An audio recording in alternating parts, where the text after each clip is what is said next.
அப்போ வராக பெருமாள் பூதேவிட்ட சொன்னார், எனக்கு 2 கைங்கரியம் பண்ணா ரொம்ப பிடிக்கும். ஒன்று, பூமாலை தொடுத்து சமர்ப்பித்தல். நல்ல வாசனை உள்ள ஃப்ரெஷ்ஷான மலர்களை அதுவும் நார்ல தொடுத்து சமர்ப்பித்தா பெருமாளுக்கு ரொம்ப பிடிக்கும். அப்படி ஃப்ரெஷ்ஷான மலர்கள், வாசனை உள்ள மலர்கள், மனம் மிக்க மலர்கள், அதை நார்ல தொடுத்து சமர்ப்பித்தால் எனக்கு பிடிக்கும். 2வது, என்னுடைய திருநாமங்களை, என்னுடைய பெயர்களை பாமாலையாக பாடினால் எனக்கு பிடிக்கும். மேல சொன்னார், இது 2யும் இளம் வயசுல யார் ஒருத்தம் பண்றானோ அது ரொம்ப முக்கியம். பக்தினா 60 வயசுக்கு மேல நம்ம பல பேர் நினைச்சுட்டு இருக்கோம்.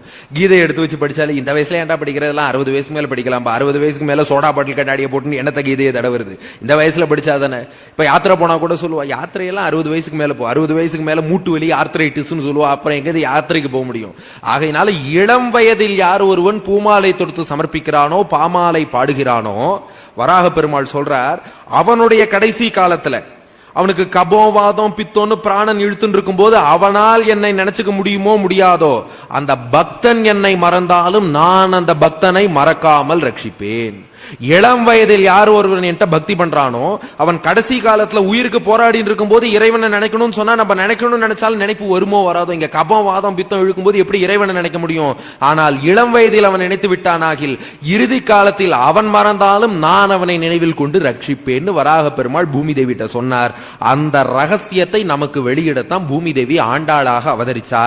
அந்த ரகசியத்தை திருப்பாவேல 5ஆம் பாட்டுல சொன்னா, தூயோமாய் வந்து நாம் தூமலர் தூவி தொழுது வாயினால் பாடி மனத்தினால் சிந்திக்க போய பிழையும் புகுதருவான் நின்றனவும் தீயினில் தூசாகும்.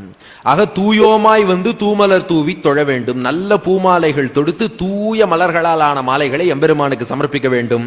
2வது, வாயினால் பாடி மனத்தினால் சிந்திக்க பெருமாளுடைய திருநாமங்களை பாட வேண்டும்.